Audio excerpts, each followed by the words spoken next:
tercurah untuk menebus hidupku.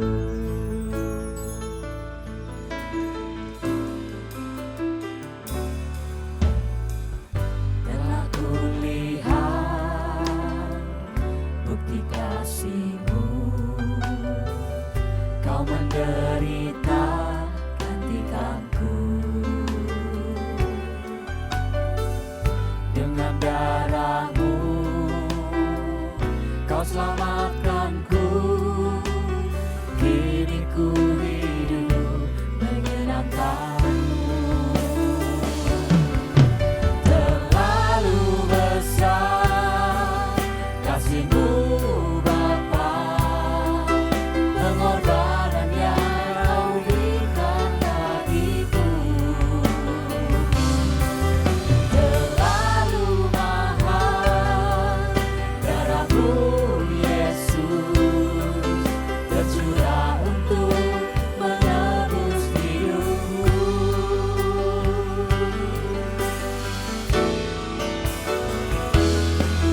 Terlalu besar kasih-Mu Bapa, pengorbanan yang Kau berikan bagiku. Terlalu mahal darah-Mu Yesus, tercurah untuk menebus hidupku.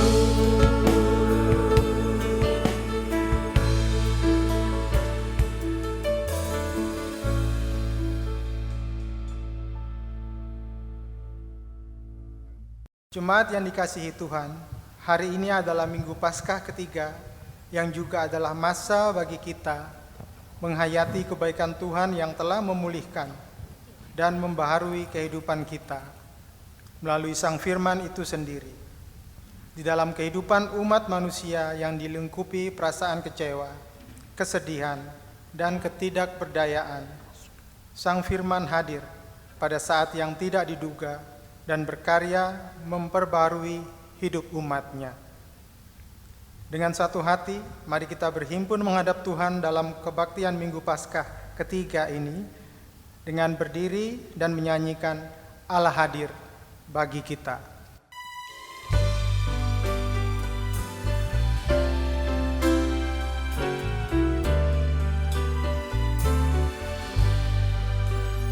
Allah hadir bagi kita dan hendak memberi berkat, melimpahkan kuasa Roh-Nya bagai hujan yang lebat.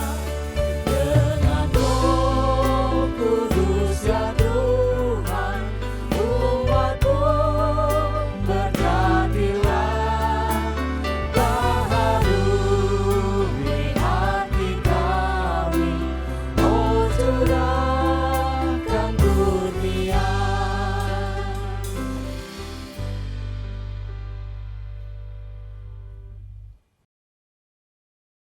Mari kita mulai ibadah kita dengan satu pengakuan bahwa pertolongan kita adalah dalam nama Tuhan yang menciptakan langit dan bumi, yang kasih setianya melingkupi semesta kini sampai selama-lamanya.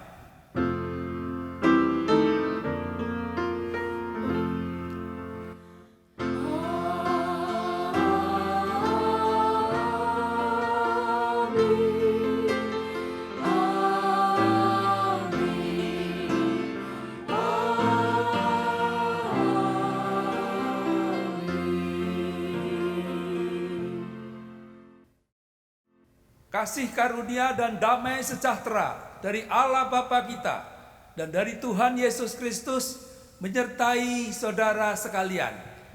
Dan beserta saudara juga. Saudara, pada Minggu Paskah ketiga ini, kita diajak merenungkan sebuah tema hidup yang dibaharui oleh Sang Firman. Saya akan membacakan Mazmur 119 ayat 50 demikian.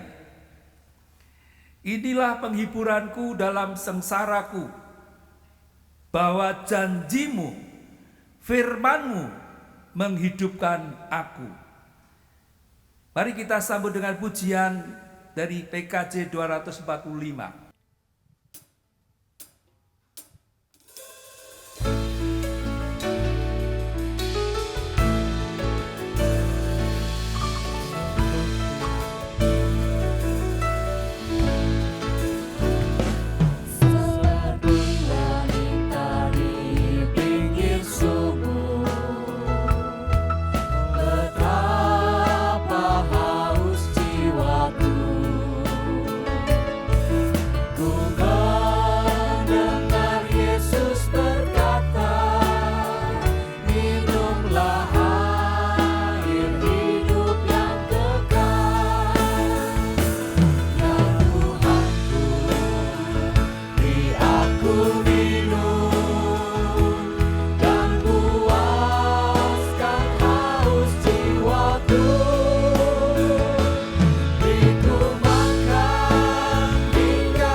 Tuhan, kami menghampiri Engkau dengan segala keberadaan kami di hadapan Tuhan.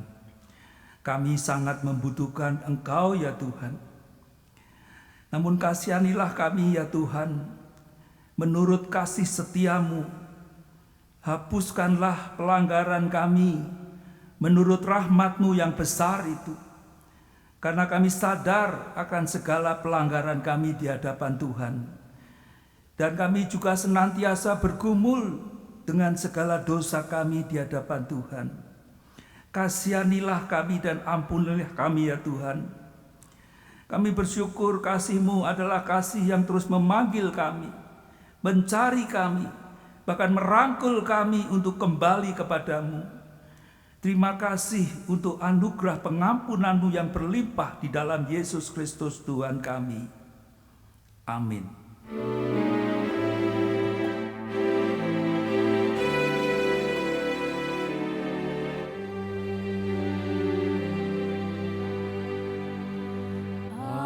Ajaib benar anugerah pembarui hidupku. Ku hilangmu tak bercela, olehnya ku sembuh.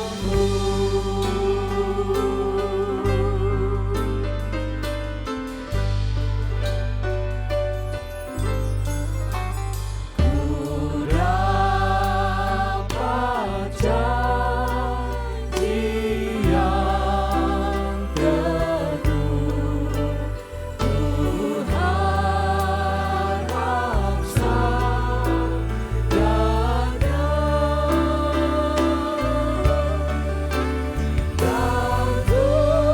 Tuhanlah perisaiku kekal selamanya.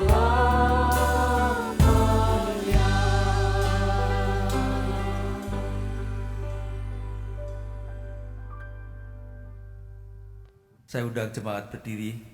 Saya akan membacakan berita anugerah dari Tuhan dari kitab Mazmur 34 ayat 19.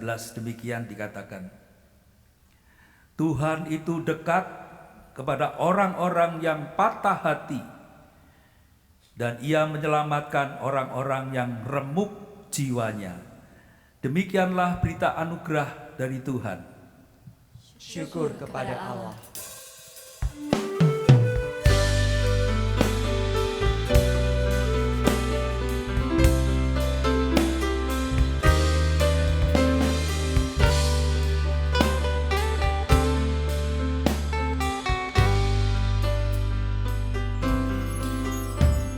Ku cari wajah-Mu,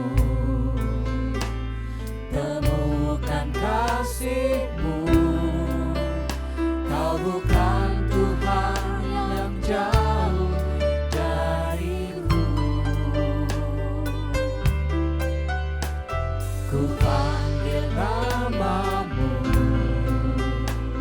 ku dengar jawab-Mu. Kau Tuhan yang selalu dengar seruan hatiku. Sungguh indah Kau Tuhan, penuh kasih dan sayang. Kau tempat penghiburan bagi setiap hati yang terluka. Sungguh indah Kau Tuhan, menara perlindungan. Kau sumber kekuatan bagi semua orang yang membutuhkan.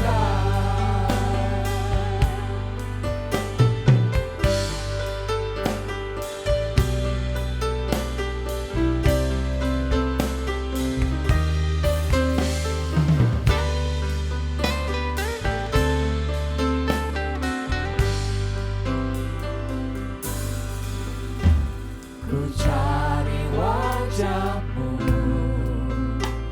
temukan kasih-Mu. Kau bukan Tuhan yang jauh dariku. Ku panggil nama-Mu, ku dengar jawab-Mu. Kau Tuhan yang selalu dengar seruan hatiku. Sungguh indah Kau Tuhan, penuh kasih dan sayang. Kau tempat penghiburan bagi setiap hati yang terluka. Sungguh indah Kau Tuhan, menara perlindungan. Kau sumber kekuatan bagi semua orang yang membutuhkan.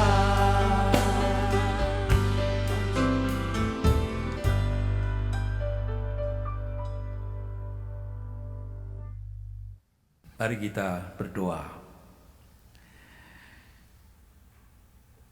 Tuhan, ialah firman-Mu yang kami baca, kami dengarkan, kami renungkan, menjadi terang bagi jalan hidup kami, bahkan menguatkan kami dan membuat iman kami makin bertumbuh menjadi dewasa di dalam Kristus Yesus. Kiranya Roh Kudus menolong kami semuanya. Dalam nama Tuhan Yesus. Amin. Bacaan Injil diambil dari Lukas 24 ayat 13 sampai 35. Lukas 24 ayat 13 sampai 35. Pada hari itu juga 2 orang dari murid-murid Yesus pergi ke sebuah kampung bernama Emmaus yang terletak kira-kira 7 mil jauhnya dari Yerusalem. Dan mereka bercakap-cakap tentang segala sesuatu yang telah terjadi. Ketika mereka sedang bercakap-cakap dan bertukar pikiran, datanglah Yesus sendiri mendekati mereka, lalu berjalan bersama-sama dengan mereka. Tetapi ada sesuatu yang menghalangi mata mereka, sehingga mereka tidak dapat mengenal Dia. Yesus berkata kepada mereka, "Apakah yang kamu percakapkan sementara kamu berjalan?" Maka berhentilah mereka dengan muka muram. Seorang dari mereka bernama Kleopas menjawabnya, Adakah engkau satu-satunya orang asing di Yerusalem yang tidak tahu apa yang terjadi di situ pada hari-hari belakangan ini? Katanya kepada mereka, apakah itu? Jawab mereka, apa yang terjadi dengan Yesus orang Nazaret? Dia adalah seorang nabi yang berkuasa dalam pekerjaan dan perkataan di hadapan Allah dan di depan seluruh bangsa kami.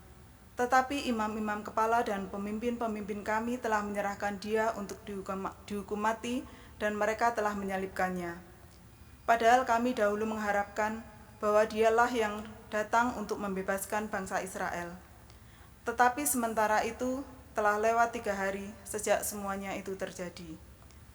Tetapi beberapa perempuan dari kalangan kami telah mengejutkan kami. Pagi-pagi buta mereka telah pergi ke kubur dan tidak menemukan mayatnya. Lalu mereka datang dengan berita bahwa telah kelihatan kepada mereka malaikat-malaikat yang mengatakan bahwa ia hidup.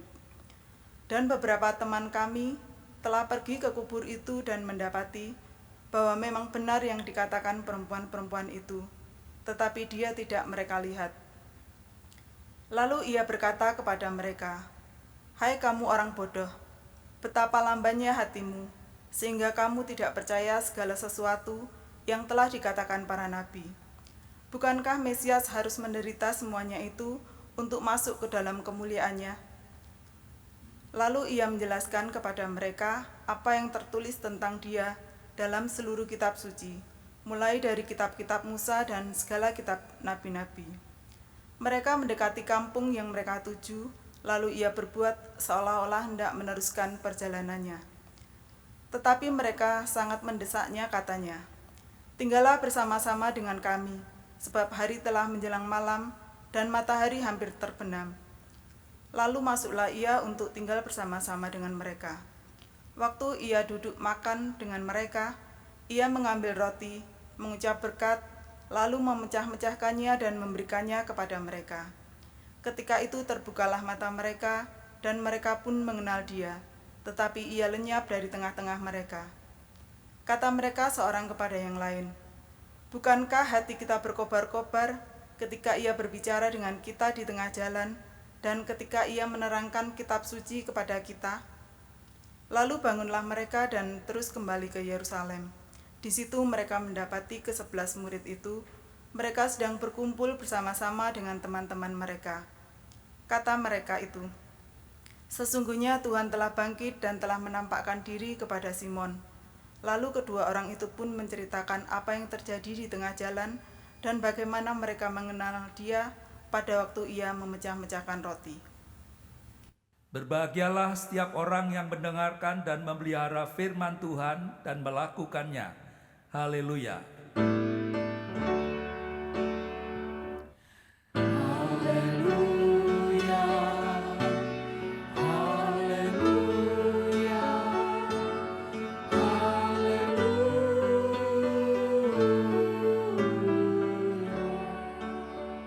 Shalom Bapak Ibu Saudara.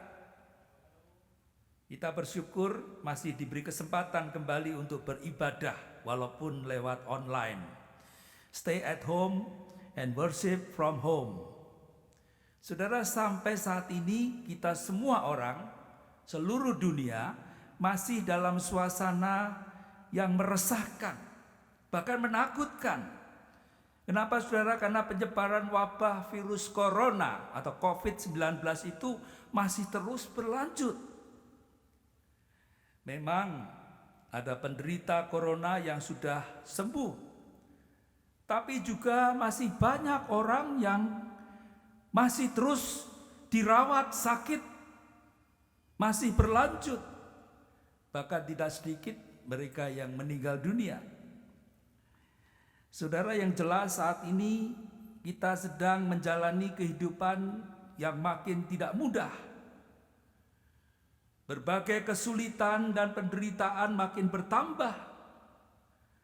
Bahkan tindak kejahatan juga makin tersebar di berbagai tempat, bukan hanya virus corona yang tersebar. Suasana menjadi mencekam, mengkhawatirkan banyak orang.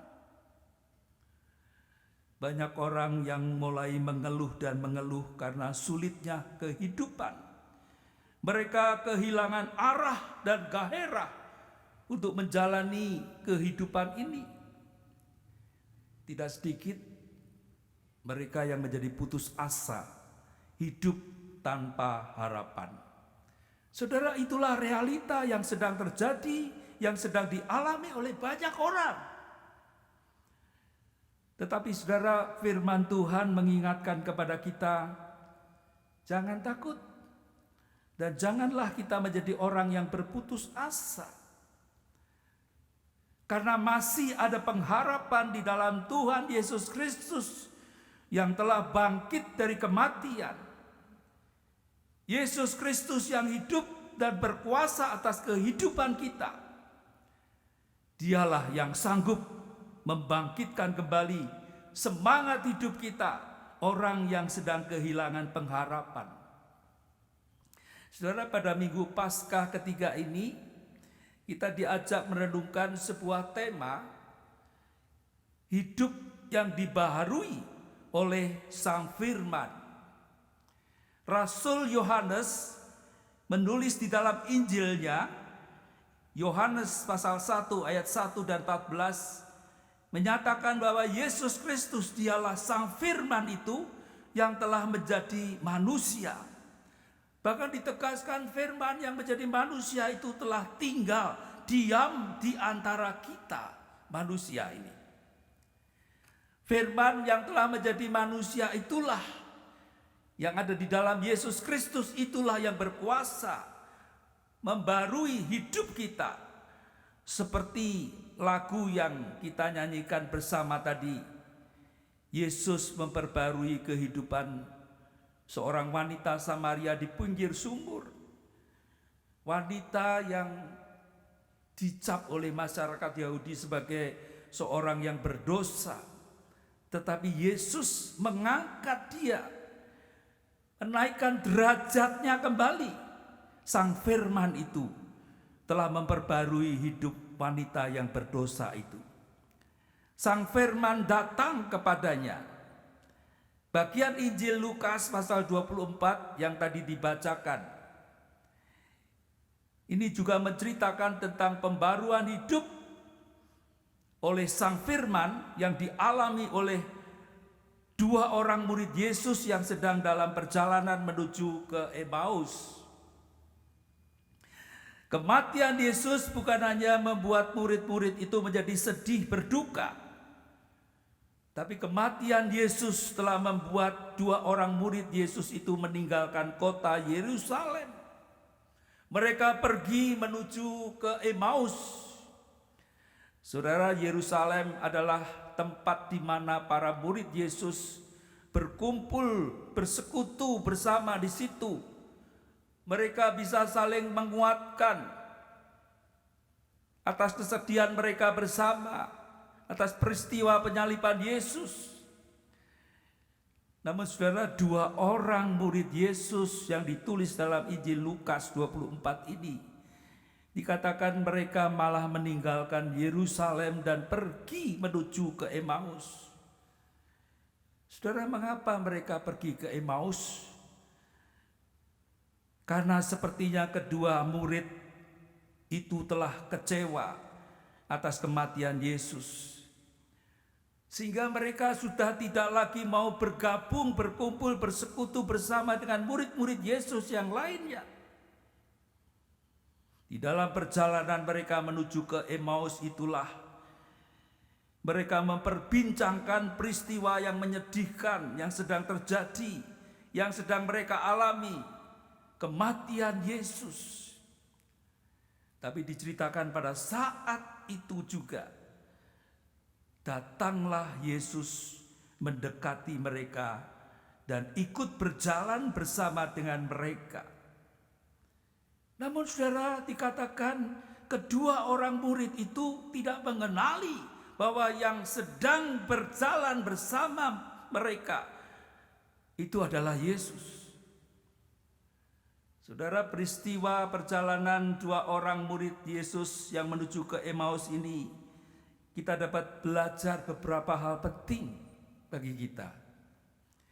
Yang pertama, saudara, peristiwa perjalanan ke Emmaus ini mengingatkan kepada kita yaitu agar jangan kita menjadi orang Kristen tapi tidak mengenal Yesus. Saudara, kedua orang murid Yesus yang sedang dalam perjalanan ke Emmaus ini adalah gambaran kehidupan kita orang Kristen yang suka banyak berbicara tentang Yesus, tetapi sebenarnya mereka sama sekali tidak mengenal siapakah sebenarnya Yesus itu. Itulah kedua murid Yesus yang berjalan menuju ke Emmaus. Nampaknya mereka itu sudah begitu akrab dengan Yesus, sehingga di dalam perjalanan mereka ke Emmaus, mereka tidak hanya sekedar berbicara tentang Yesus, tapi justru mereka berdiskusi dan berdebat segala hal yang telah menimpa Yesus. Sehingga saudara, ketika Yesus sendiri itu yang bertanya kepada mereka, apakah yang kamu percakapkan sementara kamu berjalan? Seorang dari mereka yang bernama Kleopas menjawab dengan nada yang ketus, adakah engkau satu-satunya orang asing di Yerusalem yang tidak tahu apa yang terjadi di situ pada hari-hari belakangan ini? Yesus dianggap ketinggalan berita. Dan ini menunjukkan bahwa kedua murid itu mereka tidak mengenali bahwa yang sedang berbicara dan bersama dengan mereka adalah Yesus sendiri. Saudara, peristiwa kedua orang murid itu sebenarnya mengingatkan kepada kita dan mengajar kita agar janganlah kita menjadi orang Kristen yang tidak mengenal Yesus seperti kedua murid dalam perjalanan ke Emmaus ini. Saudara, karena mungkin saja ada di antara kita yang sudah lama, bahkan puluhan tahun, kita menjadi orang Kristen, KTP kita Kristen, kita punya keanggotaan jemaat gereja Kristen, mungkin GKI Dharma Satelit. Kita ikut aktif dalam berbagai pelayanan yang ada di gereja, bahkan sampai kita punya jabatan gerejawi sebagai pengurus badan pelayanan dan sebagainya. Kita seringkali mengaku menyebut Yesus, namun ternyata sebenarnya kita belum mengenal sesungguhnya siapakah Yesus, seperti kedua orang murid Yesus yang berjalan ke Emmaus ini. Yesus yang hanya dipercakapkan dalam pengetahuan akal pikiran. Dalam istilah psikologi dikatakan Yesus yang hanya dimengerti secara kognitif begitu.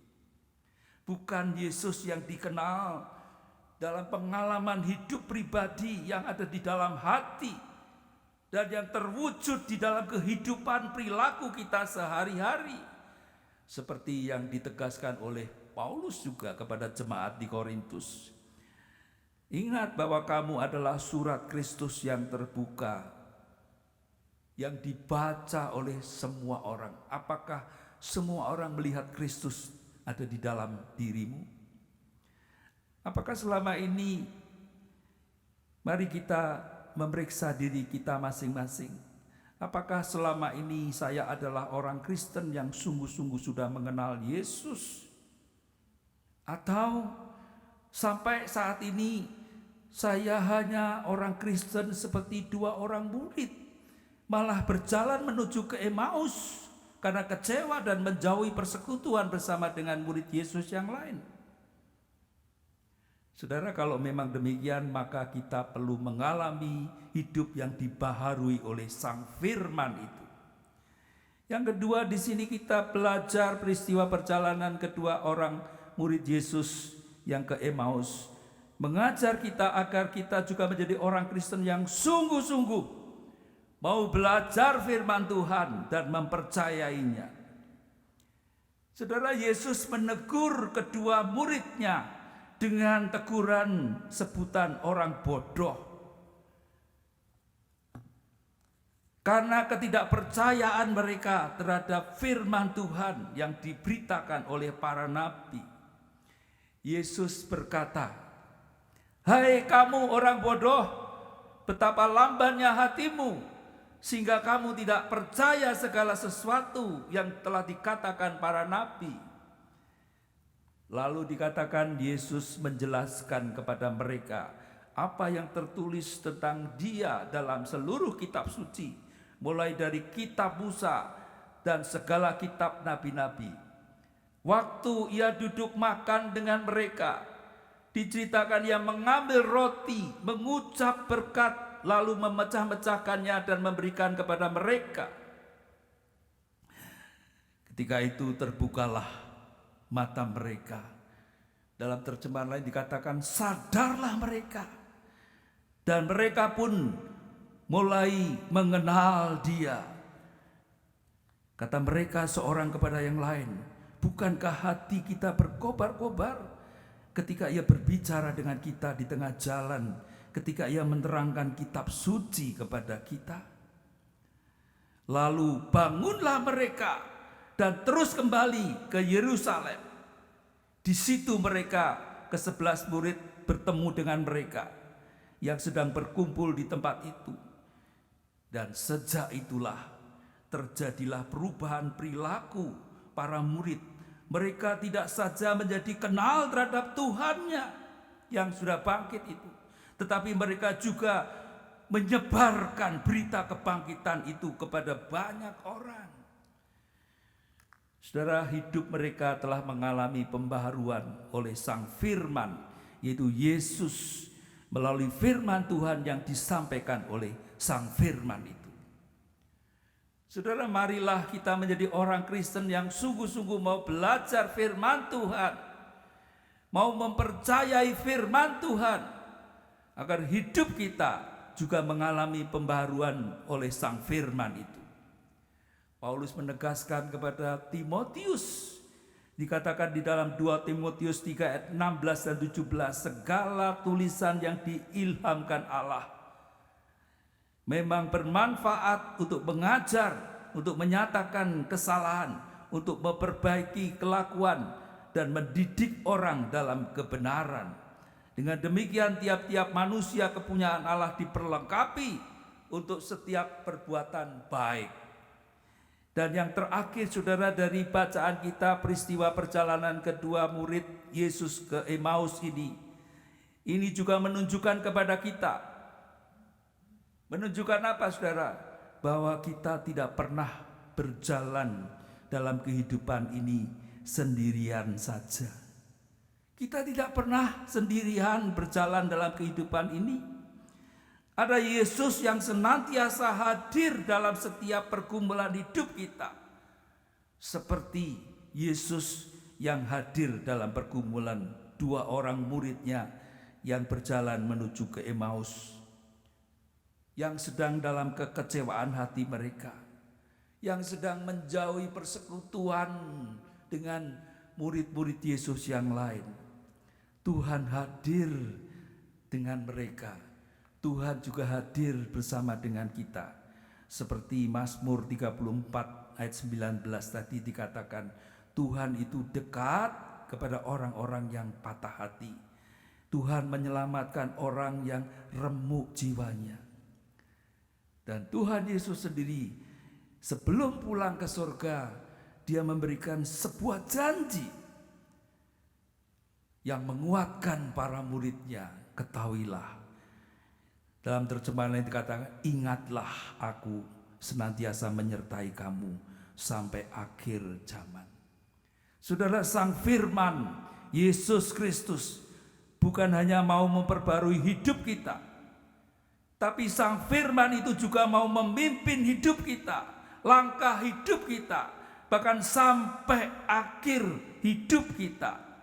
Paulus menyebutkan dengan jelas bahwa maut sekalipun, kematian sekalipun, tidak akan dapat memisahkan kita dari kasih Allah yang ada di dalam Yesus Kristus, Sang Firman itu.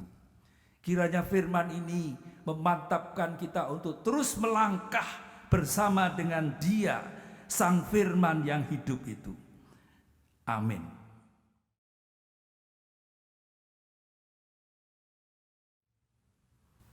Bersama umat Tuhan di sepanjang abad dan tempat, marilah kita membaharui iman kita dengan menyatakan iman percaya kita menurut pengakuan iman rasuli. Aku percaya kepada Allah, Bapa yang Maha Kuasa, Khalik langit dan bumi, dan kepada Yesus Kristus, anaknya yang tunggal Tuhan kita, yang dikandung dari Roh Kudus, lahir dari anak darah Maria, yang menderita sengsara di bawah pemerintahan Pontius Pilatus, disalibkan, mati dan dikuburkan, turun dalam kerajaan maut. Pada hari yang ketiga, bangkit pula dari antara orang mati, naik ke sorga, duduk di sebelah kanan Allah, Bapa yang Maha Kuasa, dan dari sana ia akan datang untuk menghakimi orang yang hidup dan yang mati. Aku percaya kepada Roh Kudus, gereja yang kudus dan am, persekutuan orang kudus, pengampunan dosa, kebangkitan orang mati, dan hidup yang kekal. Amin. Mari kita berdoa. Tuhan, terima kasih untuk firman Tuhan. Biarlah melalui firman-Mu kami terus maju di dalam Tuhan, menapaki kehidupan yang semakin tidak mudah ini dengan sebuah keyakinan Tuhan tidak pernah meninggalkan kami.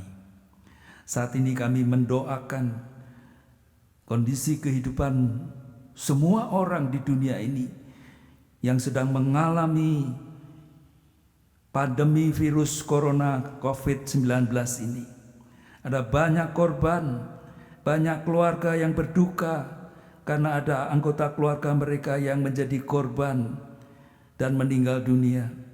Tuhan, Engkau menolong kami semuanya, menguatkan kami semuanya untuk tetap bersandar kepada Tuhan. Kami juga berdoa untuk mereka-mereka yang harus bertugas di rumah sakit, tempat perawatan para penderita virus corona ini.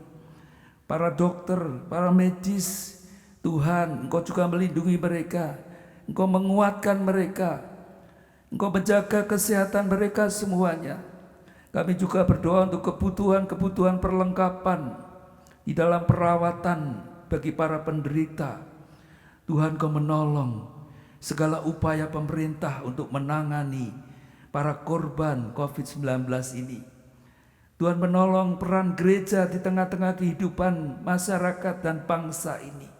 Kami berdoa untuk kesatuan gereja. Biarlah disadarkan bahwa kami sangat membutuhkan Tuhan untuk menolong mereka-mereka yang sedang menderita karena virus ini. Terima kasih Tuhan. Kami juga mendoakan saudara-saudara kami yang sedang mengalami kedukaan karena mereka ada yang ditinggal oleh keluarganya menderita corona dan meninggal dunia. Tuhan menghibur, menguatkan mereka semuanya. Terima kasih Tuhan. Tolonglah kami juga untuk berhikmat, untuk menjaga diri, untuk social distancing satu dengan yang lain, menjaga untuk penyebaran virus corona ini yang semakin merebak di mana-mana. Tolonglah kami Tuhan, kasihanilah kami Tuhan, dengar doa kami yang kami naikkan di dalam Tuhan Yesus Kristus yang mengajar kami berdoa. Bapa kami yang ada di surga, dikuduskanlah nama-Mu, datanglah kerajaan-Mu, jadilah kehendak-Mu di bumi seperti di surga. Berikanlah kami pada hari ini makanan kami yang secukupnya, dan ampunilah kami akan segala kesalahan kami, seperti kami juga mengampuni orang yang bersalah kepada kami. Janganlah membawa kami ke dalam pencobaan, tapi lepaskanlah kami daripada yang jahat, karena Engkaulah yang punya kuasa dan kemuliaan sampai selama-lamanya. Amin. Kini tiba waktunya bagi kita memberikan persembahan sebagai ucapan syukur kita kepada Tuhan yang dapat dipersembahkan melalui rekening yang tertera pada layar. Dasar persembahan kita diambil dari 1 Tesalonika 5 ayat 18. Mengucap syukurlah dalam segala hal, sebab itulah yang dikehendaki Allah di dalam Kristus Yesus bagi kamu.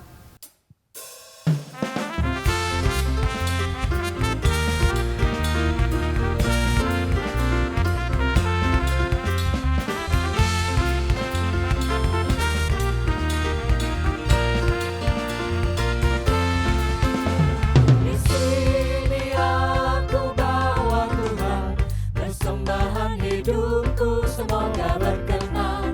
Berapalah nilainya Tuhan dibandingkan berkat-Mu yang telah Kau limpahkan.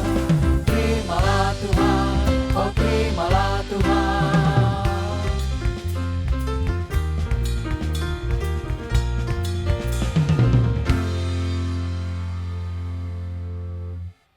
Marilah kita bawa persembahan kita kepada Tuhan melalui doa dengan bangkit berdiri. Mari kita berdoa. Kami mengucap syukur ya Tuhan, kalau kami boleh mengingat kembali setiap penyertaan Tuhan dalam kehidupan kami. Pada saat ini kami bawa persembahan kami sebagai ungkapan syukur kami ketika kami boleh senantiasa menikmati kehidupan kami dalam penyertaan Tuhan. Kiranya Tuhan, Kau sendiri yang menguduskan, Kau sendiri yang menyucikan. Biarlah persembahan ini boleh menjadi berkat bagi setiap orang melalui pekerjaan Tuhan di gereja kami. Biarlah Tuhan, setiap apa yang kami lakukan, setiap program yang dijalankan, itu boleh berkenan di hadapan Tuhan dan menjadi kemuliaan bagi Tuhan. Di dalam segala rasa syukur kami berdoa. Amin. Saudara, mari kita lanjutkan ibadah kita di dalam kehidupan sehari-hari melalui sebuah perjuangan hidup bersama dengan Kristus. Sang Firman itu yang berjanji bahwa Dia tidak akan pernah meninggalkan kita, tapi akan menyertai setiap langkah hidup kita. Tiap langkahku diatur oleh Tuhan.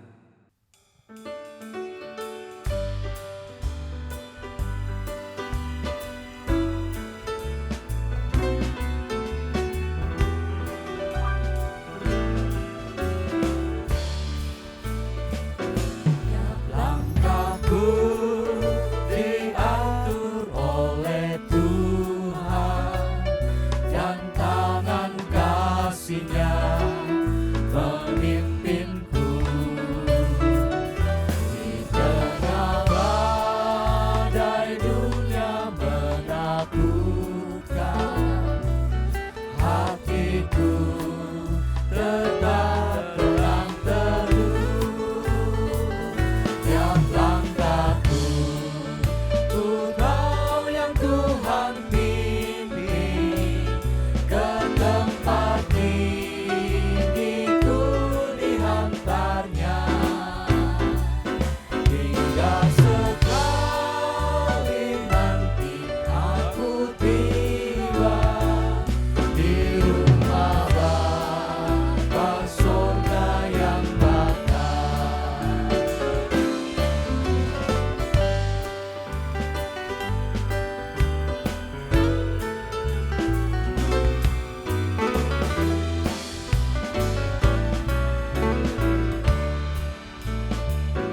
Di waktu imanku mulai goyah dan bila jalanku hampir sesat, ku pandang Tuhanku penebus dosa.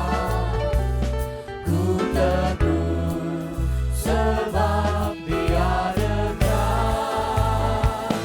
Tiap langkahku ku tahu yang Tuhan pimpin ke tempat tinggiku dihantarnya.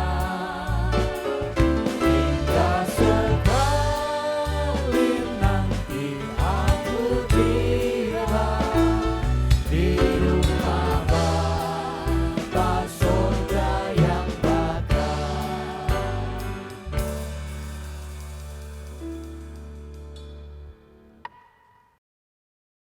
Arahkanlah hatimu kepada Tuhan. kami mengarahkan hati kepada Tuhan. Jadilah saksi Kristus. Syukur kepada Allah, Terpujilah Tuhan. kini dan selamanya. Dan terimalah berkat Tuhan.